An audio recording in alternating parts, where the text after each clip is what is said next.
Chapter right from 11th standard to various competitive exam हर जगह लगते हैं, कितने भी बड़े हो जाओ, चाहे वो आप कॉलेज में रहो, उसके बाद आप गवर्नमेंट जॉब्स की कम्पिटिटिव एग्ज़ाम में बैठो, कुछ भी, ये काम आएगा। तो ज़रूरी है ना, जैसे मैंने प्रीवियसली कहा कि कंसेप्ट समझना, कंसेप्ट को अच्छे से इन डेप्थ आप समझो किसी भी चीज़ का, तो आपको हमेशा ये टेंशन नहीं रहेगा कि मैंने वो कब करा था उससे वो चैप्टर में, अब तो भूल गया या भूल गई, राइट। अच्छा, हम लोग कहीं पे ट्रैवल करते हैं, हमारे पास सबके घर में तो एक ट्रॉली बैग है ही, है ना। मैं सूटकेस या ट्रॉली बैग में हम एक लॉक, एक तो वो चाबी वाला होता है, छोटी चाबी और छोटी लॉक वाला, normally you don't prefer this days, वो जो 3 डिजिट वाला होता है ना, ये जो मैं इसको बड़ा करके दिखा रही हूँ, ये ऐसे वो आप रोलिंग करो ऐसे, हर एक को एरो मैं दे रही हूँ। यहाँ पे क्या है, ये जो है यहाँ पे 0 to 9 डिजिट्स होते हैं, यहाँ पे 0 to 9 डिजिट्स होते हैं, एंड यहाँ पे आपका 0 to 9 डिजिट्स होते हैं। तो आप कुछ भी सेट करो एंड देन वो आपका वो पासवर्ड सेट हो जाता है। तो वही अगर आप पासवर्ड सेट करोगे, फिर आप उसको प्रेस करोगे ना, यहाँ पे प्रेस करने वाली चीज़ होती है, यहाँ इस साइड और इस साइड, तो उसको जब प्रेस करोगे ना दोनों तरफ से, then only it gets open, फिर आपका ये लॉक खुलता है। पेंसिल पेपर तो सबसे पहले लेकर के बैठिए, ये pen and paper, so that जो भी क्वेश्चन पूछूं वो आप ही साइमल्टेनियसली उतारें। मेरा क्वेश्चन ये है कि जो 3 नंबर्स है, ठीक है, अब हमें पता है कि यहाँ पे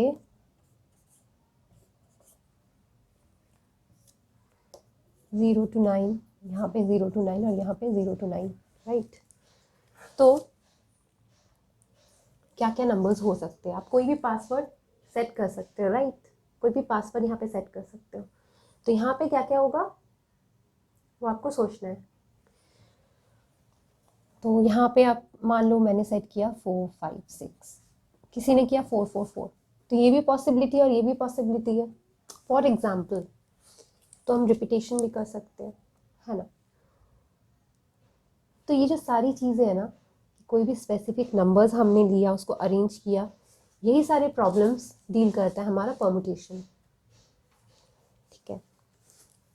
तो वो तो बात की बात है, 0 ये कॉम्बिनेशन हो सकता है पहले, ठीक है, फिर हो सकता है 0 0 2, मतलब बहुत कुछ हो सकते हैं।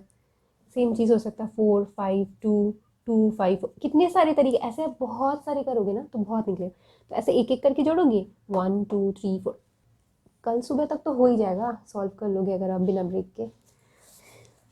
कल सुबह नहीं, आज एक रात में हो जाएगा। बट स्टिल क्यों करें हम इतनी मेहनत, हम क्यों सीख रहे हैं, बेवकूफ़ की तरह थोड़ी बैठ करके ऐसे इतना गिनना है, जी नहीं। तो अभी ये सारी चीज़ों को इस करने का एक आसान तरीका है, ये सारे अरेंजमेंट्स, इसे हम लोग अरेंजमेंट ऑफ डिजिट्स कहते हैं। डिजिट को हम अरेंज करें ना, डिजिट्स कोई भी अरेंजमेंट्स ऑफ ऑब्जेक्ट्स हो सकते हैं, अरेंजमेंट्स ऑफ डिजिट्स हो सकता है, अरेंजमेंट ऑफ अल्फ़ाबेट्स हो सकता है, अरेंजमेंट ऑफ पर्सन्स भी हो सकता है, एनिमल्स भी हो सकता है, एनी ऑब्जेक्ट, ठीक है। अभी समझेंगे कैसे कैलकुलेट करना है। अभी मान लेते हैं मेरे पास, आपने मेरे को 2 अल्फ़ाबेट दिए, ए और बी, ठीक है। मेरे मैम आप इसको अरेंज करो, तो मैं कितने तरीके से इस 2 अल्फ़ाबेट को अरेंज कर सकती हूँ, ए बी या बी ए। तो मेरे पास 2 तरीके हैं, राइट, तो ये मैं 2 वेज में निकाल सकती हूँ।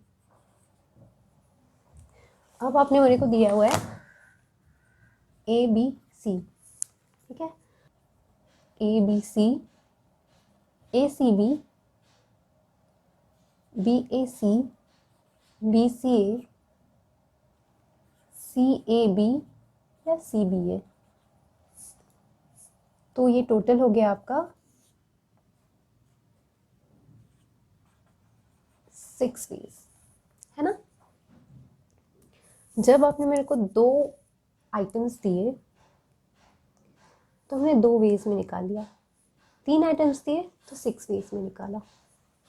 अब आप मुझे 4 आइटम्स दे रहे हो, मान लो ABCD, 4 अल्फ़ाबेट्स को आइटम में कह रही हूँ, because it can be a digit also. मुझे डिजिट दे रहे हो या मुझे 4 बॉटल्स दे रहे हो, अलग अलग कलर्स की अरेंज करने बोल रहे हो, बहुत सारी चीज़ हो सकती है, राइट। मैं आइटम्स ही इसको बोल रही हूँ, अल्फ़ाबेट को। That's why I use the term item.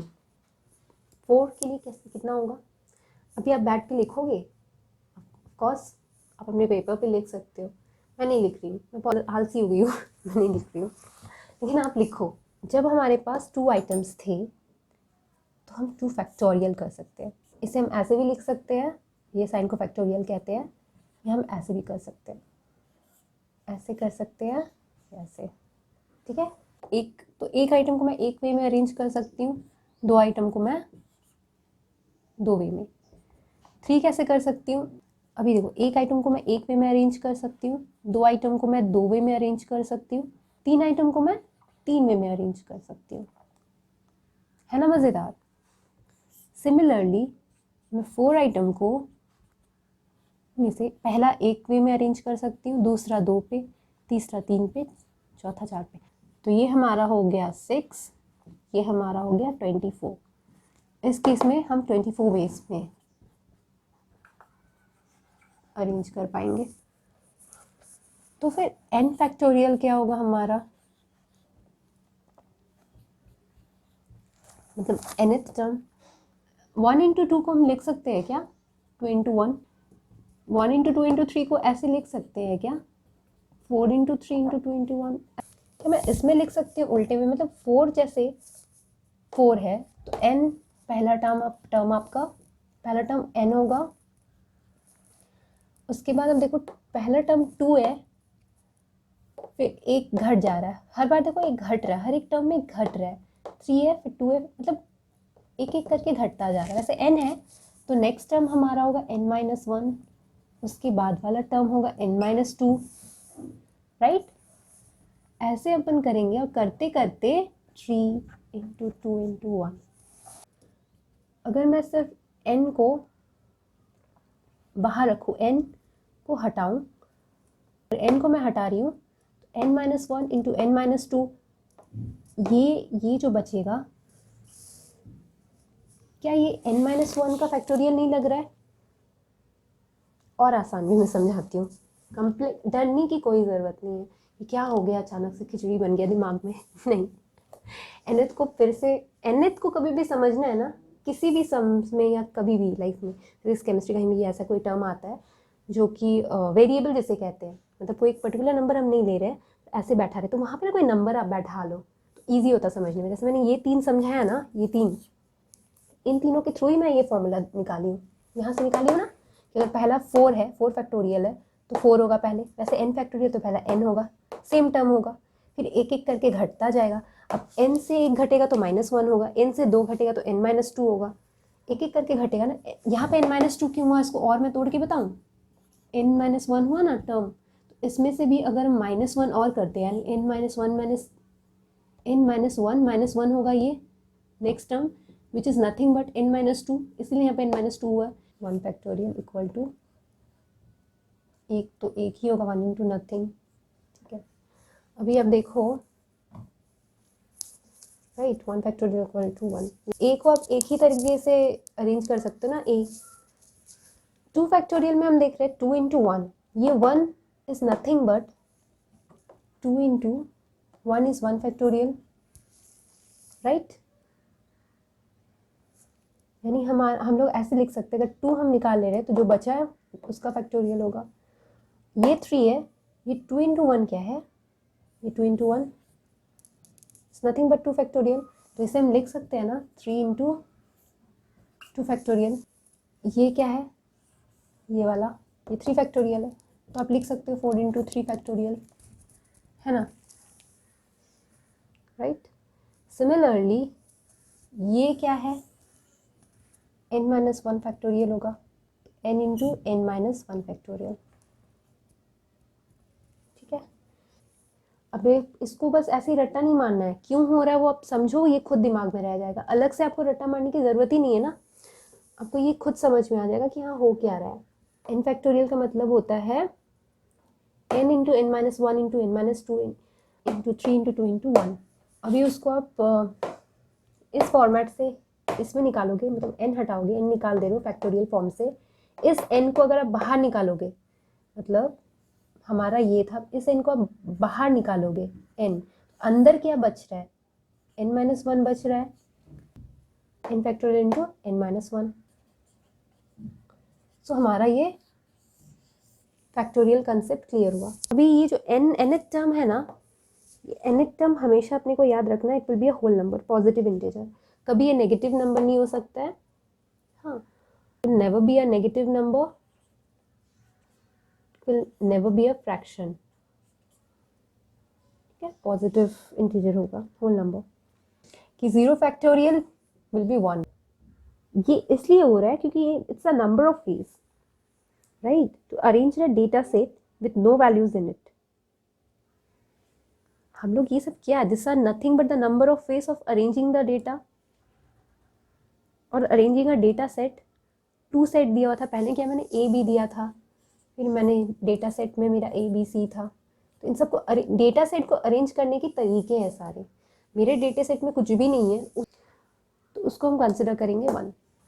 Next आता है हमारा काउंटिंग टेक्निक। जी हाँ, मैं एडिशन, सब्ट्रैक्शन, मल्टीप्लिकेशन और डिवीजन ही सिखाने वाली हूँ, जस्ट किडिंग। काउंटिंग टेक्निक क्या है, ये जो फैक्टोरियल अपन अभी सीखे जस्ट नाउ, बहुत फॉर्मूला वगैरह कैसे डिराइव कर रहे हैं, छोटी चीज़ है, बट फैक्टोरियल हम क्यों सीख रहे हैं, परमुटेशन कॉम्बिनेशन में हम आगे चल के समझेंगे कि कोई भी एक सम को हम ऑब्वियसली ऐसे ही काउंट कर सकते हैं, लाइक ओरली, बट पॉसिबल नहीं है ना। कभी कभी बड़े बड़े नंबर्स होते हैं, बड़े बड़े अरेंजमेंट्स होंगे जो हम अरेंज नहीं कर पाएंगे, तो उस केस में हमें समझना पड़ेगा कि कैसे और क्यों किसी चीज़ को कैलकुलेट करें। सबके अलग तरीके होते हैं, पर पहुँचोगे तो भाई आप वहीं पे सही आंसर पे, क्योंकि अगर आपका कंसेप्ट क्लियर है तो सही आंसर आना ही है, कैसे भी करो। Counting technique deals with this number of ways of arranging और सिलेक्टिंग ऑफ ऑब्जेक्ट्स।